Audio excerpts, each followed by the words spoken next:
Good morning, everybody, and welcome to Living Astrology with Janet Hickox. Grab your cup of coffee or your tea, sit back, and let's chat about what is happening up in the stars above. Good morning and happy November. I guess you could say happy El Dia de los Muertos, happy Day of the Dead, or All Saints Day. This is the day between Halloween and today, where the veil is the very thinnest, and we are able to honor our loved ones that have passed over. And in true Hickox family style, we have done that in terms of setting up altars with pictures and candles. And of course, part of it is that my daughter married a Hispanic man initially, and they had four children. So there's a crossover between in our own family. We've even adopted some of the more Hispanic traditions. So El Dia de los Muertos is a part of that, and all of the little sugar skull masks and what have you. So we kind of have fun with all of that. And of course, it's a time for us to honor our ancestors and all of our family here and not here in the physical. So I hope everybody's able to do that in some way. Where I live, I get very few trick or treaters. I only had two of them, and they happen to be my neighbors. And we asked them to come over. So I guess that's not really trick or treating if you ask them to come over. but but that's how we spent Halloween, was watching scary movies and talking to two of the kids that live around here.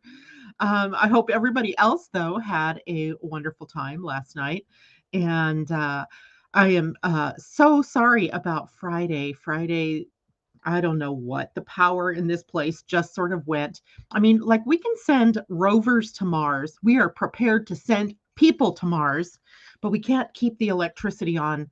And it cracks me up, right? A small tree or limb from a tree hits a power line, and boom, out go the lights, right? So, good morning to everybody. Tom, hello. Feliz Dia de los Muertes. I love it. Andy Girl, good morning. Tom says love and gratitude to our ancestors. Angie Witzel, hello, stranger. I swear, Angie, you tend to pop up in my realm after I've been thinking about you. I would love to have a conversation with you if you're open to it. Not necessarily on air here, but I'll text you after the broadcast this morning. I just want to pick your brain about a couple of things. Good morning, Corey. Kathleen Mallory, good morning, and good hearts. Christine Buckingham, good morning. Pam Zaruba, good morning to you. And I know I missed people up here earlier. J-Lo, good morning. And I thought I saw Debbie. There you are, Debbie Tibbetts Tumiel. Great to see you. And by the way, I have to thank the three of you, Debbie, J-Lo, Tom, and anybody else, by the way, because I don't know who all did, but for holding down the fort while I wasn't able to be on air. So I think Tom shared the Pleiadian-Earth calendar, J-Lo maybe some cards, Debbie some cards, whatever it was that you all did. Thank you so much. That is great that we can be self-sufficient. And it made me realize that I kind of missed the concept of Zoom, where we could actually appear together each morning. Um, if any of you ever decide that you would like to share a right seat with me, let me know, because I can send the StreamYard link, and you can join as well. That's how I do it with Pia and Cullen. I just share with them the link that we're going to be using that day, and then they show up here with me. So if you ever want to do that, just for fun, maybe to change things up a bit, I am totally open to that. And you can share whatever it is that you want to share, cards or some other kind of information. Cool Rocks, good morning. Val Jocelyn, good morning. So here we are at the beginning of a new month, which means I have quite a bit of information to share with you. And on top of that, it happens to be a week that has a lot of energy. We are sitting here with the potential of a new moon that has a lot of craziness with it coming on Thursday. Then we have Friday, where two planets, both Venus and Mercury, are changing signs. Venus into Capricorn and Mercury into Scorpio. Then we also have a Mercury square Pluto, and we have a Venus and Mercury in a sextile. And that particular aspect, Venus and Mercury coming together in a sextile, is literally the only salve we have for the new moon, right? That's already building up as we get to the new moon. But the sun and the moon will be in an exact opposition, almost, I mean, like within 7 seconds of an exact opposition to the planet Uranus during the new moon on Thursday. So we have the potential for some excitement, for some shocking things, or some revelation type energy to come through with this new moon. And by the way, this isn't like the first new moon that we've had this interaction with Uranus. So we might want to take a look a little bit deeper at that. And then Venus moving into Capricorn. This is huge because Venus is preparing for her retrograde station.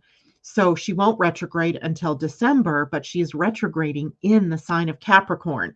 So she will spend an elongated amount of time in Capricorn energy.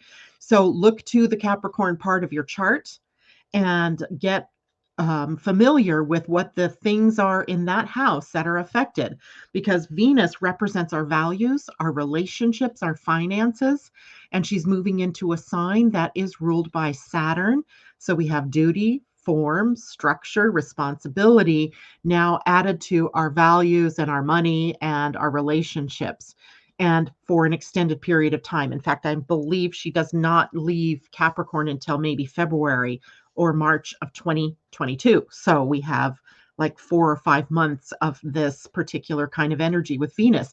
And as she is an inner planet, she has direct effect on you personally. So when I'm talking about your personal relationships, then your personal finances, your personal values and principles, your personal integrity, your personal need to be responsible, to do your due diligence, to build forms and structures that support your values and your relationships. So it's kind of it's it's not a difficult time to be sure, but it is a time for us to really get clarity about what it is that we really want and who it is that we really want to do those things with. Where do we want to go? Who do we want to be? All of that. So over the course of time, that will be revealed. But when Venus turns into her retrograde, everything that we think we value comes up for reevaluation. Reevaluation. So we have a period of time then when she's retrograde to be able to look inward to see, am I really moving in a direction of what I value, of what I love? Venus is also the love principle. And if you are not moving in the direction that you love, then it begs the question, why not? What's holding you back? What do you need to change in order to move toward what you love? And it might not even be about the doing. It could be about the being. Who do I want to be? Right? Do I want to be in struggle and strife and upset, or do I want to be in peace and harmony and love? In my relationships, in my finances, in my health, even can come into this with Saturn that rules the form and the structure. So, form and structure is your body. So, we have a lot of work ahead of us, I think, but it's not necessarily negative work. It might be something where our goals that we have come into more clarity for us because we have the time to really go introspective with them and take a look at what's happening. So, that's coming up. And Venus spending a long time in any sign, any planet spending a long time in any sign, gives us an opportunity to really evaluate where we are with that energy. So you have the sign of Capricorn, but then it's in a house. So whatever house it is in, Capricorn is in your chart, is the area of your life that will have that extended opportunity for reevaluation. So I know that doesn't sound very sexy, but it's very workable. I mean, if you want to get to the nitty gritty of something, have Venus in Capricorn, right? Or Mars in Capricorn. So we've got that to talk about. We also have today the moon in Virgo moving into the void at 10 a.m. my time. So 11, 12, 1 p.m. for those of you on the East Coast. So if you have stuff to get done, if you want to use that Virgo energy of action, efficiency, of organization, get it done early in the day, because after that, she'll be in the void until 4:11 p.m. my time, 7:11 great. 7-11 for those of you on the East Coast. And then the moon will move into Libra. So considering that we just talked about Venus, the planet that rules Libra, making a big change on Friday, then this next couple of days from later today through, let's see, the moon will be in Libra up until late afternoon, early evening on Wednesday.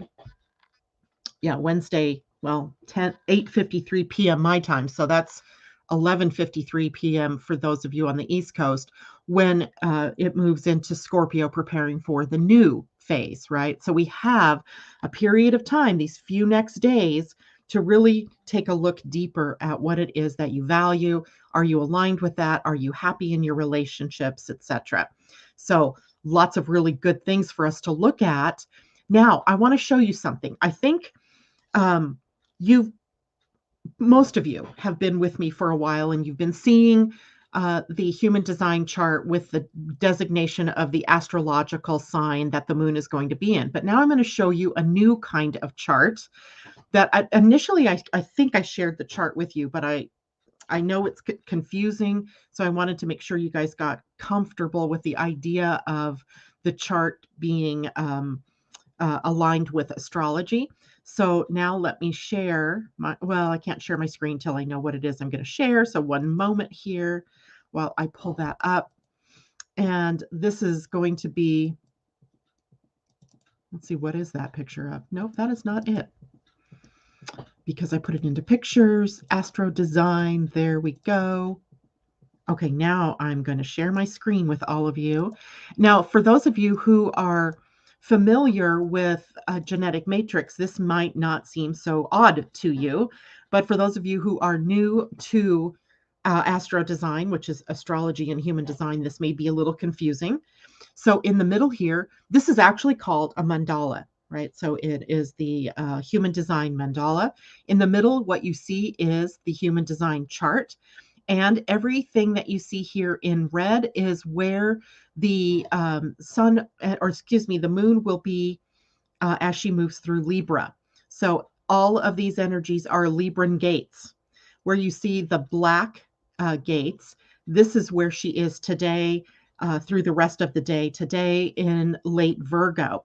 Now, on the outer part of this wheel here, you see all of the different gates. They're not necessarily in order, right? Because this doesn't move 1 through 64. It sort of jumps around through the signs.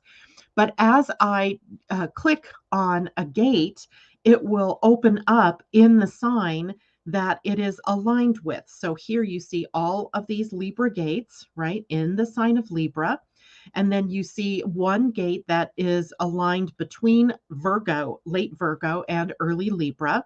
And then you see the last two Virgo gates that the moon will hit today. So when we look at a chart aligned this way, you get both a graphic of the astrology of the day as well as the human design of the day. So let me know if this is confusing for you, because if it is, I'll do some more explaining. But you're going to see me use this kind of chart more frequently because now you have something visual to connect both the astrology and the human design. Okay, we've done them separately so that you could get an idea of who they are separate, but now you get to see who they are together. Now, let's look at the body graph here in the middle, because this is the energy of the day pretty much. We start out with the moon at the gate 47, which is an interesting gate because it is a gate called thinking or mindset. And the mindset here with the moon is about how our thinking, our thoughts, can trigger the emotion, or how an emotion that we feel can trigger a thought. So the idea in the mind here, this is the ajna, so it's the mind, the part of ourselves, the thinking, calculating, analyzing, etc., part of the mind. And in this particular gate, we can get caught up in stinking thinking. And that is a process through which we have to recognize our thoughts are creating our reality. And if we are wanting to really take on the mantle of co-creator, then we have to really take a look at what is it we're creating by what it is that we're thinking about. And in that particular gate, sometimes we can get attached to dogmas and to thoughts and processes of thoughts, ways of thinking. And a lot of that depends on how your own ajna is defined. Is it defined? Is it green? It would be kind of looking like this. It would have some kind of connection to either the head or the throat center. Or is it open? If you have an open mind, then you are often picking up the thoughts and the thinking processes of the people around you. If you have it defined, you have your own defined way of thinking. Then the 47 comes along with the moon, and now we're linking the emotions to what you're thinking. And maybe you find or you discover today in some way that you have a defined way of thinking about what you are feeling. And if you have an open emotional center on top of that, you're thinking about feelings that may not even be your own. If you have a defined emotional center, then the thought processes might be about how do I respond to what I'm feeling or what I'm thinking instead of how do I react to those things, right? Or maybe you want to look at what are my reactions so that I can become more response able. So the 47 is jam packed with a lot of really kind of good stuff. And then the 6 will be the last gate that no, the 6 will be the last full gate that the sign that's in the sign of Virgo. It's a gate of impact. Boom, right? This is a gate that breaks into other people's auras. So all of us today are going to have the effect of being able to bust into the auras of the people around us. That makes us have to be even more response able because this is one of the most powerful gates in the emotional solar plexus. And it is a gate of love. Primarily, it's a gate of love. This is a gate that so wants that intimate connection, that energy of being together with somebody and loving. But it can also be the gate of war, right? Hell hath no fury kind of energy. So if you're feeling like you're being marginalized or you're not included or you're not loved or that, the more that you reach out to be loved, the less love you're receiving, this is going to be a more war-like response than a more loving-like response. So we get to take that in today as well. And then lastly, before, just so this will be at the crux of the time when we are changing from the moon in Virgo to the moon in Libra, we'll be at the gate 46, which is a gate that is one of the love gates. This is on the center for love and direction. And that gate 46 is called the gate of the love of being in the physical or embodiment, right? This is the love of embodiment. So loving being in a physical body and being in the physical realm. So all of us are here in this physical realm, by the way, to be in our bodies, right? You came here in a body to be in your body. Not that we can't be connected to spirit. We are here to feel the connection to our spirit or to God or source, however you want to name it. But being in the physical body. So we're moving through the physical realm with our connection to our spirit, but we're meant to be in the love, the embodiment of life, right? Being here in our bodies. So we'll have that before we shift from the gate of love here, of love of the embodiment, into then what becomes all of the gates on the spleen. Again, right? It's not like we're not quite done with the spleen, but now we're going backwards a step here. And the moon now taking us through the journey that the sun took us through while he was in Libra, and the same journey that Mercury and Mars and Venus took us through since August when all of those planets were moving through Libra. And here we have it again, the moon sort of batting cleanup here, taking us through sort of the debris, if you will, cleaning up the debris field of all the fears and the shadows that we've had to deal with over the last several months, actually since about August 19th. So we've been through a lot. It might feel like we have been in this dark tunnel or this, long stretch of time where we've been dealing with the dark or dealing with or seeing the results of the dark, the shadow or our fears in our lives. But that is coming to a close eventually. After November 12th, we're in the clear of this. We won't have to deal with this again until March, but then we'll be dealing with it through the Earth instead of through the sun and Mercury, Venus, and Mars. So it'll be different when we get to March. So right now we're moving through the last vestiges of our shadows and preparing with the new moon even this week to fly, right? To move, to do, expand into, or to use the energy of change for something good, for some changing. All right. Questions. I'm going to stop sharing my screen for a second because I can't see the chat when I'm sharing my screen, and see how everybody else is doing with this. I got to go back a bit, apparently. Okay, back. Angie says, wow, spot on for me. I think that was in relation to Venus in Capricorn, getting aligned with our values. J-Lo, I have Saturn natal in the second, nothing in the eighth, so free to reevaluate all. Don't forget, when you look at a house in your chart that doesn't have any planets in it, you look to the ruler, the ruling planet of the sign that is sitting there. So if you have Capricorn, then let's say maybe Capricorn might be in your eighth house. So Capricorn's ruler is Saturn. And if you have Saturn natal in the second house, then this whole idea of sharing of resources, becoming sustainable in your resources, this whole Venus and Capricorn transit will take on a more financial picture for you, maybe ways checking into your investments, because that's an eighth house thing, but checking also how much money you're earning and spending, that's a second house thing. So I hope that makes sense for you, J-Lo. And, for some of you, you may not have a lot going on in Capricorn. I happen to have my natal Saturn in Capricorn, so my Venus in Capricorn is going to be hitting everything that is in my that my Saturn has just dealt with through my Saturn return from 2020 to 2021. So interesting, right? So we have to look at everything, not just, that one slice. We got to kind of draw a picture of how all of it fits together. Kathleen Mallory says, I have Venus in Cancer in the eighth house. We don't care about that at the moment. What we want to know is where Capricorn is. So actually we do care in your case. Let me take that back, swim that back. Because if you have Venus in Cancer, Cancer is the opposite sign of Capricorn. So Venus is going to be coming into an opposition someplace with your natal Venus, which means that you are having to solve a dilemma perhaps, or a conundrum in your values, right? Or in how you see the world through your Cancer and Capricorn energies.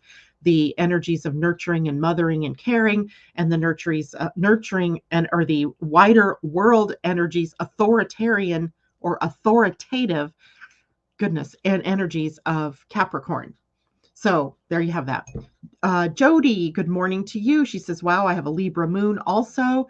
So you're going to be having a lunar return, if you will, during these next couple of days. Kamal, great to see you. Christine says, I have Capricorn in Mars, ninth house natal.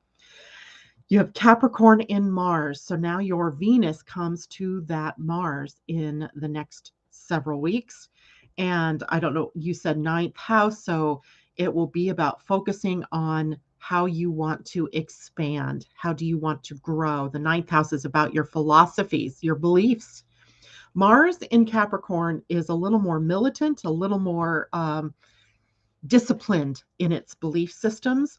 And maybe what you'll be checking out, Christine, is whether that discipline is serving you or not serving you, right? That's the key, right? Is it serving you or not? If it is, great, keep doing what you're doing. But if it's gotten too focused in or too disciplined, maybe Venus coming along says, well, let's get a little more creative. Let's change it up a bit. Let's see what else is possible. J-Lo, love it. Pam says, love this. Tammy, good morning to you, sweetie. She says, that is awesome. I love that chart. I really love that chart. So if you guys start to see that chart more often, don't be surprised, because it's one that I think encapsulates everything that I'm doing to blend these things together. And Pam says, stinkin' thinking. Whoops, I think I passed the thing, but where did it go? Stinking thinking, open emotions. Yes. So I don't want to say that anybody who has the 47 gets caught up in stinking thinking. I think that it's possible that all of us, with the moon coming into that gate, have the opportunity to look at how does our thinking undermine our ability to shine, to unearth our gifts, to actually live from our gifts, right? So I'm not, it's not that I want to say that the 47 causes us to go into that shadowy, stinky energy, mindset energy that can get us caught up. But it does afford us the opportunity to look at or have an epiphany about, a revelation of what our thinking has been doing to us, right? How it's been holding us back, maybe how it has been serving us. Maybe that's what you recognize as, wow, my mind is really my friend, instead of my mind has got me all caught up. So take a look at that. That's the thing, right? Ursula, good morning. She says, I have a conscious gate 59.3 in Uranus that can now connect with gate 6. What does that mean? So now by transit, you are going to have the moon in a very short period of time. So a very short period of time, connect up that whole channel. What I always think the 59.6 is about fertility. It's about the ability to feel that loving energy, that and love energy is creative. It is part of our relationships. It's sexual, even if that's the way that that wants to come up and be expressed. It's intimacy. It's being able to share from our very depths with another person, with even with ourselves, our soul to human connection. So it gives you this opportunity then, in a way, to have some kind of revelatory experience, Ursula. And by the way, the moon is going to move through here once a month, right? This is a monthly sort of thing. It's not a different planet that's coming here that's going to stick there for a while. This is the moon. So every month the moon is moving through this part of your chart, and it's going to open up this pathway of intimacy. And you may be able to see how you bond, and how your aura attracts people to you that are perfect for what you're learning right now, right? So that's another use of that energy. And Christine has the same. She says, Carol Grogine, good morning. Thank God for the energy of change. Angie, I am ready to move forward. It has been rough since August. Tell me about it, honey. Tell me about it. Carol says, I think Capricorn is my opposite. It is, because you are a Cancer, Carol. It means, so let's talk about that. Opposites. What does that mean to have opposites? So we are all a sign. You all have the sun in some sign. We're going to use Cancer right now because we had Carol. We have, because Capricorn is going to be a big deal for us over the next few weeks. So, or several weeks, several months. So let's look at that. In your astrology chart, find where the sun is. You'll know what the sun is because you're a Gemini, you're a Cancer, you're a Leo, you're a whatever you are. And then find the opposite sign directly opposing. For example, Cancer is the sign of Capricorn. Directly opposing Leo is Aquarius, opposing Gemini is Sag, and opposing Taurus is Scorpio, etc., etc. And all of our energies are not just from the sign that the sun is in. We're drawing in from the opposing sign as well. And what we end up drawing in often from the opposing sign is the more shadowy energies, right? The things that might be stopping us from claiming the full-on sun in the sign that we are in.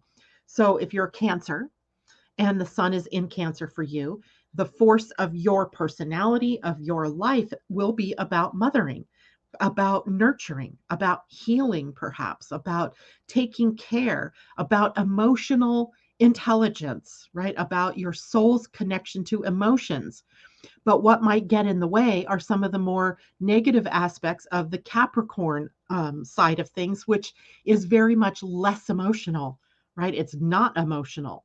In fact, Capricorn is often going to express the negative emotional energy of Cancer because it's the opposite. So Capricorn might mean that you're too caught up in what you think the world wants to see from you rather than what's really nurturing to oneself. You might get caught up in the worldliness instead of the homeness of Cancer. So I hope that makes sense, right? We're pulling in sometimes the traits from the opposite side. When you think of Cancer and Capricorn, Cancer is often the mother, while Capricorn is the father. The mother in the sign of Cancer because it's the sign of nurturing, teaching, feeding, clothing, caring for, teaching, like from birth. What are the values of the tribe, etc., etc., right? Capricorn is the father, the more disciplinarian, the authoritative one. And I'm not talking gender roles here, but I'm talking about the bigger energy, the energy that we think of as masculine or fatherly, or the one who has the authority in the family, typically has been in the past the father. Now, those are roles that have changed, but the energy itself of Capricorn is more authoritarian, more authoritative. And the energy, so it's more fatherly, it's more responsible, duty bound, etc., where Cancer is more of the let me care for you, right? Let me feed you, clothe you, heal you, kiss your boo-boos, etc. So we have this opposition. And what Cancer Sun is going to have to deal with is sometimes some of the more negative expressions, maybe not wanting to feel that closeness, maybe, kind of at first rejecting the role of mother, or even harder is not having a good role model in your life of what it means to be a mother or what it means to be mothering. And then that can, kind of cause you to have to be challenged a little bit to express the energies of the sun. So is all that making sense to you guys? Just tell me in the chat real quick. So all of you, that was just Cancer Capricorn, but all of you have an opposing sign. And all of you then sometimes are going to deal with the shadowy energy coming up from the opposite sign of your sun. And then if you have planets in that opposite sign, it might even become more complex in terms of how you express that energy, or of how you have to learn to live the sun in your chart. Okay, Andy girl, Capricorn is my 6th house with Neptune and Saturn. I would bet you are going to have some work to do with healing of the physical body, or creating a better working environment, surrounding yourself with people that really are in alignment with who you are, even cleaning up the environment that you work in, who you surround yourself by, etc., or even literal healing on the body. Gayla, hi, with Mars and Moon in Capricorn it's pretty good.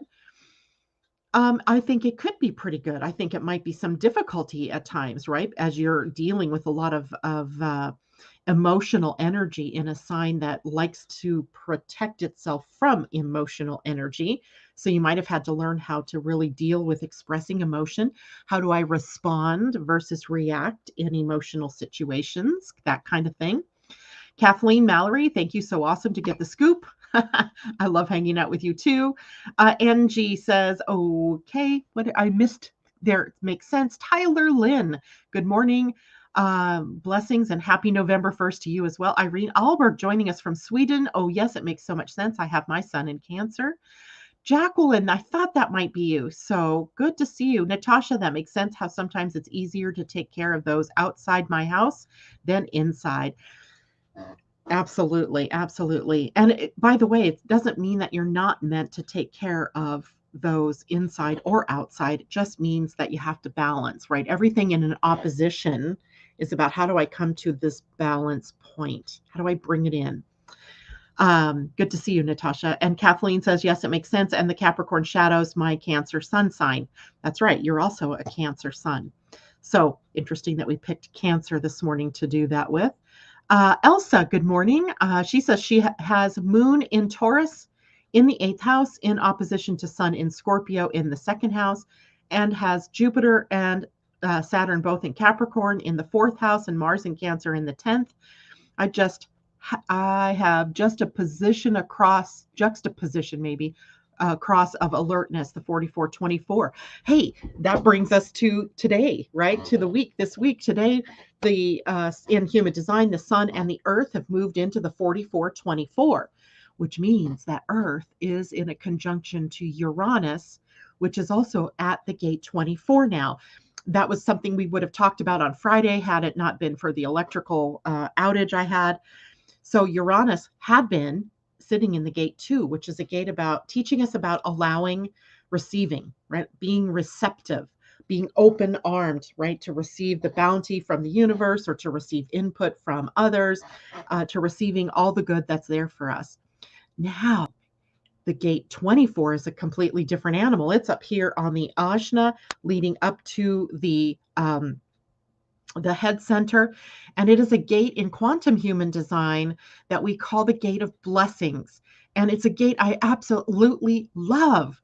So right now, for all of the work that you guys have done going through your shadows, whether you think you've been successful at it or not, you have, right? The fact that you were willing to look at the shadow, to embrace it, to love it, means that you've done the work. Now the blessings come rolling in, not only because of the earth being at the gate of blessings, but Uranus's presence there also means that there might be surprises or some revelations or some aha moments that are ready to come in. And it isn't rational, even though the gate 24, where Uranus and the earth are going to are sitting at least for this week. Uranus will be there for a longer period of time, wants to be rational. We cannot use rationality always to solve problems in our lives. We have to sometimes be willing to open up and surrender to other ways that information can come in, right? So the opposite gate of 24 is the 61, which is the gate of wonder and awe. And I'm so excited. I can't believe that this happened. Remember my experience I told you about on Friday morning in the brief time that I was on air, about having the conversation with my deceased son as I was walking on let's see, it was the Wednesday before. And it was so amazing to me that I could so easily do that. And it wasn't rational. Even as I was sharing it with you guys on Friday, I'm thinking to myself, they're going to think I'm crazy because to talk about it out loud sounded crazy. But when we try to deal with things from the rational mind, things will sound crazy. Instead, tap into the wonder and the awe and the pure blessings of it. Break out of your old stories of rationality, right? Get into the irrational. And I don't mean irrational like go out and just, blow up your life. That isn't it either. This is really just being willing to receive from the space of awe and being in wonder, being so sort of childlike in your, wow, this happens. This is possible. I wonder what more is possible. And keep opening up to the blessings that life wants you to have, right? We are not here to suffer. That is a choice we make. We are here to struggle at times, definitely. There is a gate of struggle in your human design, but there isn't one of suffering. So we're not meant to suffer. We're meant to take it in and look for the magic in it. And when we can get to the magic in it, we can change the story. So the gate 24 sometimes can get caught up in a story of rationalizing what happens and instead break out of that. Break out of that. That's this week. The sun this week will be at the gate 44, which is the last, thank you very much, of the spleen gates that the sun will be in. So from, let's see, yesterday, Halloween, until November 4th, the new moon, we are in that energy of the 44, the last of the fear gates. And what is the fear in the 44? It's that the past might repeat itself. So we start to look at the world through the stories that we tell. And if we look at the stories that we tell, they're not often, so the story that we tell might be, yes, this happened to me and it was terrible and I felt crappy and it took me months to get over it and I don't know that I'm over it yet. A new story might be, a new telling of the story might be, this happened to me and yes, it was lousy, but when I started looking at all of the good that came from what happened, I saw that there was a magic involved in it, right? And even though it was a tragedy and even though it wasn't fun to go through, I can now see the blessings in the experience, right? I met new people. I expanded my life. I healed something old that I'd had. So we get an opportunity then with the human design energy of this week to retell the story, right? To look at the story. What story are you telling? But also the 44 is about the excess baggage that we carry. So the baggage is also in the story. So what do we want to release? The fear is that the patterns that I see developing are going to repeat. And I see this sometimes happening in my own life, especially when I'm noticing a planet in a return. So for example, we have Saturn returns. We have, well, all the planets return. And a return is basically the time that it takes for the planet to move from where it is in your chart to where it is in your chart again. So for the sun, that happens every 12 months, right? You have a birthday. For Venus and Mars and Mercury and all of the planets, they have a return cycle as well. So if you're noticing, if you're aware of what the return cycle is, and you look backwards to what happened the last time, say a Jupiter return occurred, you might be filled with a little bit of terror because, oh my gosh, that was the time I lost my job, or that was the time I got a divorce. And you begin to then unpack the baggage from that previous cycle and then start to expect or look for evidence of that story unveiling again in that same way, rather than, right, looking at it this way. Jupiter's cycle, by the way, is 12 and a half years or so, 13, let's say 12, just for ease. So 12 years ago, I had this divorce. And now, oh my gosh, Jupiter's coming back to the same sign. Maybe I've remarried since. Does that mean I'm headed for another divorce, or am I headed for the same things? Now I'm looking for the signs of what that means. In a new way, I could say, 12 years ago, when Jupiter was moving through Aquarius, I got a divorce. And look at all the good things that have happened to me since that divorce. Yes, it was terrible in the beginning, and there was a lot of fighting, and there was a lot of upset, and there was a lot of dealing with, negativity. But I came through that, and I am now stronger, wiser, and I have a better foundation under me. And I'm going to greet this next chapter with openness, right? That's the better use of this energy, right? Take the past stories and open it up to what more is possible, right? What did I learn? How has it impacted my life in the positive? So that I'm not being predictive in that, oh, last time this happened, it was this, and now I'm seeing the signs, and I think that that's going to happen again, or something bad is coming. And that is the wrong use of the energy of the gate 44. Now, in the gene keys, the gate 44 takes on an even more interesting quality called synarchy. And synarchy is a new way of governing ourselves as time goes on. Right now, everything in our world is about a hierarchy, right? We have the president and everybody down below, or we have the head of a corporation and everybody down below. You have the head of a family and everybody down below, right? A pecking order, if you will. And we've organized our societies, our cultures around this idea of hierarchy. And that is, if we want to grow and evolve and become co-creators in our world, collaborators in our world, to really carry the mantle of that group coming together in new and positive ways, then we have to embrace synarchy, which is together we lead. And together we value everybody's voice. Together we value everybody's input, right? We don't say you're wrong because you're a Republican and you're wrong because you're a Democrat. That keeps us in this hierarchy. Instead, we're looking at what can we pick from all of the viewpoints that could create a whole new, beautiful way of being, or a new life, or a new pathway forward. So when we're looking at the potential high side then of this week, it is, how can we start releasing ourselves from that hierarchical thinking, or that hierarchical way of being, and turn it into the synarchy, right? The synarchy. I love that word.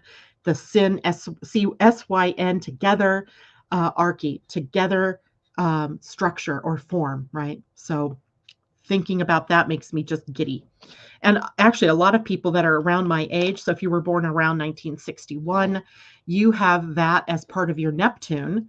And Neptune in the 44 is about a spiritual job of bringing out this more collaborative energy, right? So it works. So we see it. So maybe, some of us are going to connect with that really easily, and we get that. Others of you are going to go, but how does a corporation work if we don't have a boss, right? That's the thinking that's going to get you caught into stinking thinking, right? You got to release that one and look at more like, well, what would happen if we listened to everybody's voice, and we took a bigger, wider view of what's going on in the corporation, or what's going on in this organization kind of thing. Okay, together as one. Exactly, Kathleen. I love that. Tom, synarchy is not snarky. I love that. Gail Crinigan, Valley, good to see you. Thank you, Janet. I've been missing this and your beautiful smile, jumping on late. It's great to have you. We love seeing you out there. And by the way, for those of you who might be new, please, or if you're on YouTube, please hit the thumbs up button if you're enjoying the video. maybe share it with your friends or your networks on your social media. But also, if you have not yet subscribed, hit the subscribe button. We're closing in on 800. Eek! We're getting there. We're getting there, right? All right. Pam Zaruba, MP51, Synarchy makes tons of sense. Thank you. Very good. Gail says, I was born in 1964 and I love unity. It's like synchronized love. It is synchronized love. Isn't that awesome? I love that. Kelly Tanner, good morning. Yes, thank you for bringing that up, working towards a solution. Yeah, I think in our world, we've gotten very problem oriented instead of solutions oriented. If you are concentrating or focusing on the problem rather than the solution, you're adding to the problem, right? You're not really looking for the solution. And so everything that might open up into something new might be hidden from you, shaded from view. So instead, be solutions oriented. And one way of being a solutions oriented person is to look at all the viewpoints, right? Look at everybody's viewpoint because nobody's wrong, right? Nobody is wrong out there. You might not like the way they think. You might not like what they say. You may not like the way that they live their lives, but they're not wrong, right?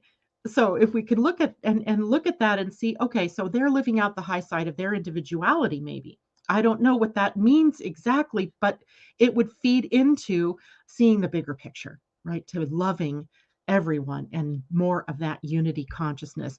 By the way, unity is not sameness. I get that a lot of times from people.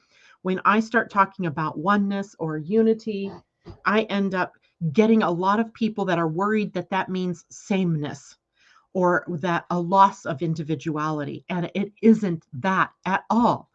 When you look through a kaleidoscope, right, you're looking at oneness, but you're seeing it in all of its beautiful fragments and all of its beautiful different shapes and colors. That's what we're talking about with unity, right? We have, or oneness, right? But we're seeing all of the beauty of the tapestry in there. All of the little pieces come together in a beautiful oneness. Susie Gemini, I keep trying to join the Facebook group. I agree to the rules and it's pending. That might be my bad. Because I was so used to having Asa do all of that for me, that taking back some of the tasks that I had given to her. So my bad. I'm sorry. I'll go look at that for you today, Susie, and let you in. And Kathleen Epiphany, I love it. You spelled it almost correct. You just needed another P. Opinions aren't working, right? Opinions. Now, opinions in and of themselves aren't wrong, right? Your opinion is yours, right?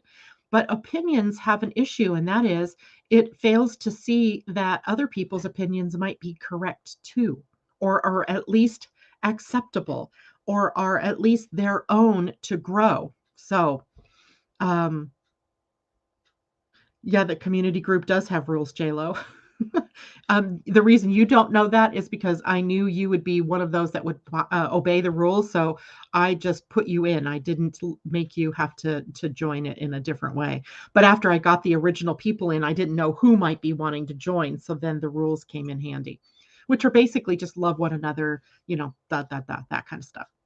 Tom, JLo, can we make the group a face track private? I don't know what you're talking about there. That's you guys. Okay. Now, let's quickly, before I totally forget, that there are other things going on in November.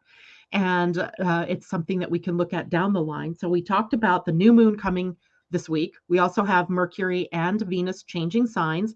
Venus moving into Capricorn for a very long time because of a retrograde that's coming up. We will look at that deeper. But we also have a very interesting lunar eclipse this month coming with the full moon on the 19th of November. So eclipses come in series. In the series that we've been in have been across Gemini and Sagittarius. This tells you something because the nodes are also across Gemini and Sagittarius. So our eclipses are pretty much because of the node's presence in the sign, right? So that there's a relationship between the moon and sun eclipsing, or the moon, lunar eclipsing, and the placement of the nodes. Well, the nodes are getting ready to shift. They will shift out of Gemini and Sagittarius and shift because they're retrograding always. They're going to shift backwards into Taurus and Scorpio in January. So this first lunar eclipse of a new series occurs on the 19th in Taurus, and it will happen at about 28 degrees of Taurus. So I think this degree is fascinating because it sits where the Pleiadian system sits. So the Pleiadian star cluster sits at about 27 to 29 degrees of Taurus. So we have a connection with this lunar eclipse and the Pleiades. And I'm learning way more about all of the star clusters and fixed stars and all of that. Getting ready to bring out that information to all of you and start to weave those stories into the human design astrology story we already have. So I was fascinated by this when it first came up last year. When we did the astrology of 2021, we looked at this, right? We looked at this change, and here it is. It's upon us. We're changing, right? The eclipses will start to move across Taurus and Scorpio. So look to that um, uh, um, those signs, the opposition of those two signs in your chart, the axis. Gosh, I couldn't think of the word. The axis of those two signs in your chart to see where are the eclipses going to start moving as we move into 2022 and 2023. That's the pattern, right? We'll have another one in Gemini, Sagittarius before we're done with them. But this gives us the little toe tap into the new energy. And this will be specifically in Taurus and give us access then to some of the higher energies that we want to bring in about sustainability, right? About our finances, about economy, right? About creating a sustainable economy, about what can we, as we leave the focus of earth energies and move to air, what are the lessons that we can take with us about what we've learned about our relationship with the earth, Taurus, right? So we'll be talking more about that as we go on as well. Later in the month, of course, we'll have the sun moving out of Scorpio and into Sagittarius. And then on the 24th, we have Mercury moving into Sagittarius.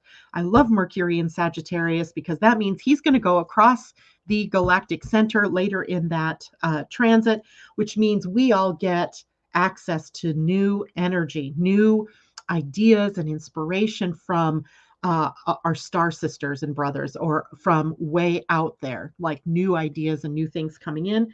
Then we also have in Saturn and Jupiter a change in the gates that they will be at.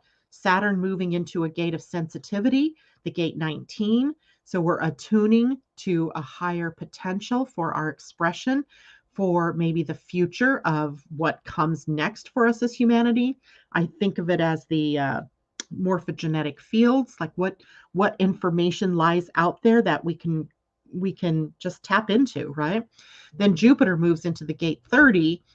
Jupiter, planet of expansion and growth and evolution, into a gate that in human design we call a red flag gate, because it has a lot of energy of passion. And not that passion is a red flag, but our attachment to it happening, to our passions playing out in a specific way, is the red flag, right? We can sometimes we can smother sometimes the idea of how we want something to show up in our lives. So at the end of this month, we're going to get this ability to start focusing on, how do I hold that lightly? How do I step back and see all of the steps involved here as pathways to the growth and expansion that I was after, even if it doesn't come exactly as I thought it should, right? So all of that good stuff. All right. So Tom, what's up after the new moon for us in November? I think I just talked about that. So you probably typed that before I said that. Yes, Gayla, there is an eclipse in December too. That will be on, I believe it's December 4th, I think it is. And that one will be at 5 degrees of Sagittarius. So that's an interesting one too. If you wanted to, it'll be one of the last of the Gemini Sagittarian types. There will be another one after that. But we are slowly moving, into that Taurus and Scorpio part of our life path trajectories. I did talk about the astrology, Tom. I talked about the lunar eclipse going to be across Taurus and Scorpio. And literally, that's about it until we get to Mercury moving into Sagittarius. Remember, the Sagittarian energy is large. It is about philosophies, freedom, truth. And as he hits across that galactic center, bringing us more info into that. And there we have it, right? Now, let's take a quick look at the moon in Libra because I moved in a different direction this morning rather than talking about the moon directly as what sign it's in. I talked about it in terms of human design and astrology. Now I want to look at purely from the astrological point of view, what is the moon in Libra going to have us taking a look at?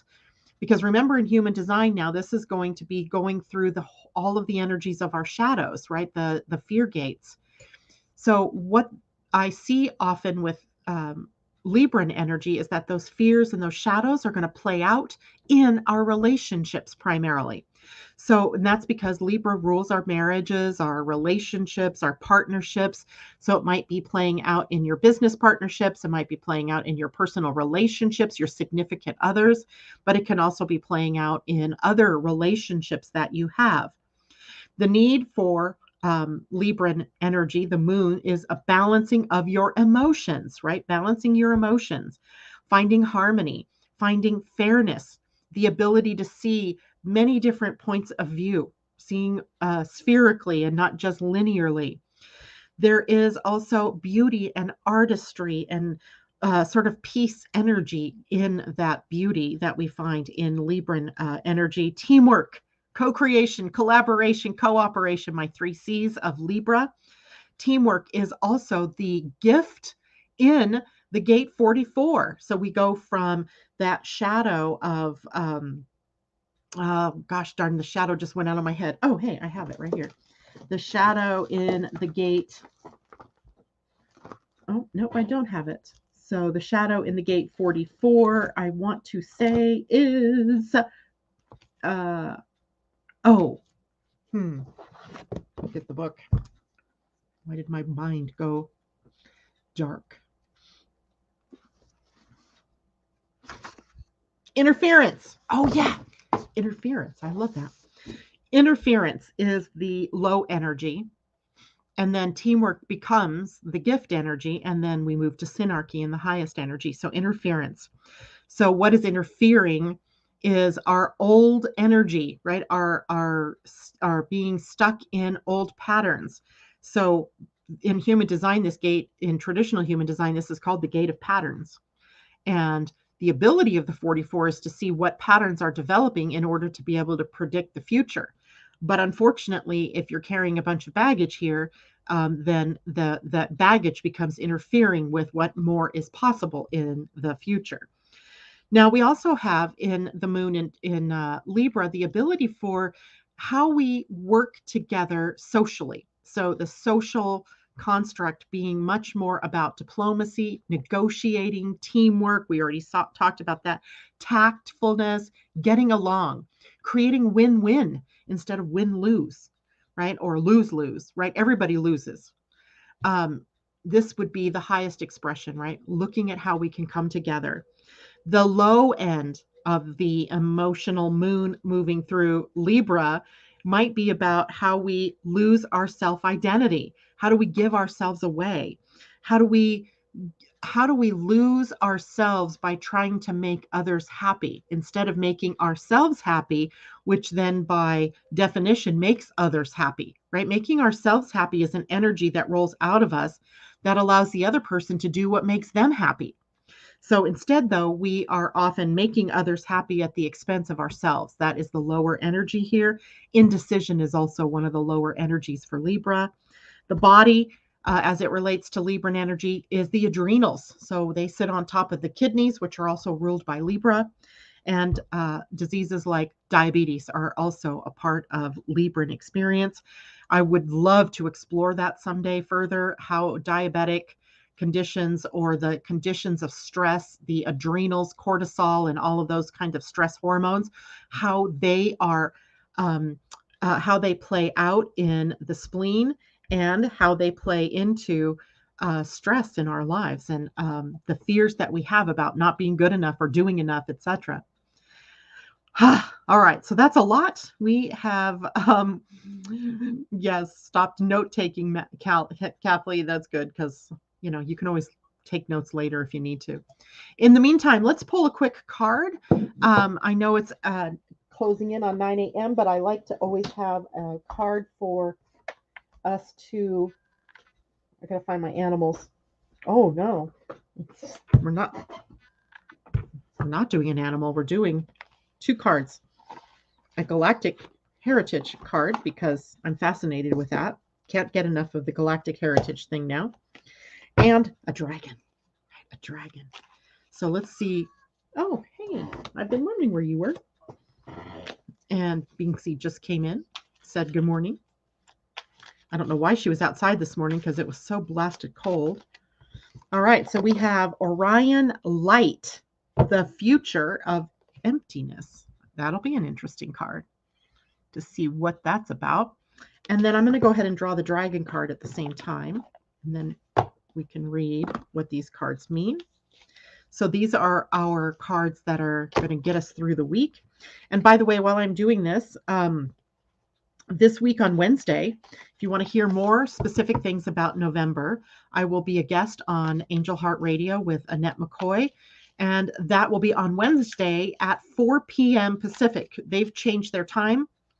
So I will be at 4 p.m., not 5 p.m. So during the summer months, I'm at 5, the winterish times. Right now, 4 o'clock. Next month, it'll be 3 o'clock. And we have, an Archangel Gabriel dragon brings purification.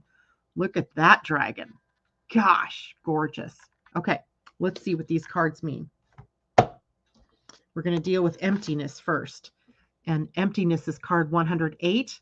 If you add that up, that's a 9. So emptiness coming from endings, maybe, or revelation. Let's see. 108. Is that the last card of the deck? It is. It's the last card of the deck. So emptiness. Imagine taking off in a plane. At first it is bumpy and the scenery is filled with many distracting things. This represents the mind. As you take off and fly through the clouds, it is like passing through the emotions. Sometimes there's bumpiness in the clouds. Eventually you rise above the clouds and there is nothing but endless empty sky. This is your true state of consciousness, an endless empty field of awareness that contains nothing. There are no opinions or desires, only light. The Orion light within you, the sky, has always existed and always will. When you recognize this, you awaken. Here's the commentary. The last 4 cards of the deck access the energy called the Orion light. They reference the complete healing and integration of not only the polarity within the Orion system that has affected us all, but the polarity that played out within the holographic matrix of creation. This last card of the deck represents the end point of our journey from unity to polarity to reintegration. The theme of this card, emptiness, refers to a state of complete integration and balance when polarity ceases and the consciousness of the one is at rest, but ever abiding, both completely full and empty simultaneously. Talk about a conundrum. This card captures the energy of paradox described in card 98 and is actually our true nature. Adept meditators and yogis have experienced this state as various forms of samadhi. But the paradox is that as soon as we try to describe it, its true essence becomes distorted. It can only be experienced. So why did this card come up in your spread? Again, it depends on your life circumstances and the other cards in your reading. Most likely it is because somehow you need a reminder of where you are going, eventually back to the source, and a reminder about your true nature, empty, full, devoid of polarity. This card is meant as an encouragement for your spiritual journey and an embrace given to you by the source itself. Surrender to the embrace, become nothing, and you will find that it has nothingness. The loving fullness of creation will be all that exists. Wow. Emptiness. Sounds like a cool card. Now let's look at the Archangel Gabriel's dragon that brings purification. And let's see, Archangel Gabriel's dragon, page 48. And I'm going to show you this dragon again because it's so beautiful. Maybe it's because of that beautiful purpley blue indigo colored background. You just see how white that dragon is, right? Beautiful. So, Archangel Gabriel's dragon brings purification. Self-discipline will speed ascension and bring joy. You can carry Archangel Gabriel's diamond. Fifth dimensional diamond white dragons serve Archangel Gabriel. It might be Gabriel, I'm not sure. Gabriel, the mighty pure white angel of clarity, joy, and hope. When we are ready to connect more deeply to him, his dragons shine their crystal light into our energy fields and our physical body, allowing deep cleansing and purification to take place. They light up our true essence and we become transparent to the spiritual world. This means that all the lower energies that have not been released from our auric field become visible. So it is important to forgive, love, and respect ourselves and others so that our aura becomes totally clear. Then the dragons will rejoice, for we are ready to walk the diamond ascension path. They will lead the way, clearing and energizing our sparkling new high frequency journey and bringing us clarity, hope, and joy so that Archangel Gabriel with his diamond wings can overlight us. Here's the guidance from the card. Receiving this card implies you are expected to cooperate with Archangel Gabriel's diamond white dragons, using self-examination and self-discipline to accelerate your ascension. This sounds decidedly like Venus spending an extra allotted amount of time in Capricorn, doesn't it? The dragon can then illuminate you internally with happiness, clarity, and higher expectation. You will become a shining beacon and will automatically radiate light that shows others the way. You will have earned the right to be a walking master. You will carry in your fields the glorious light of Archangel Gabriel's cosmic diamond, which is a life-transforming ascension tool. The diamond white dragons will swirl and dance around you, ensuring that the glittering, shimmering cosmic diamond stays securely in place over your energy fields. It will protect your aura and fill you with joy, purity, and bliss. The white dragon and emptiness, being filled with white light or clarity. Love it. All right, guys, that is it for me today. I'll hopefully see you all on Wednesday at Angel Heart Radio. By the way to connect to that broadcast is to connect on the Facebook page for Angel Heart Radio, and it broadcasts live to that Facebook page. And then Annette can see all of you out there in the chat, and we can have a conversation just like we do here in the morning. And on Friday, I will see you guys. So take care. Have a wonderful week. Happy early November. Bye for now.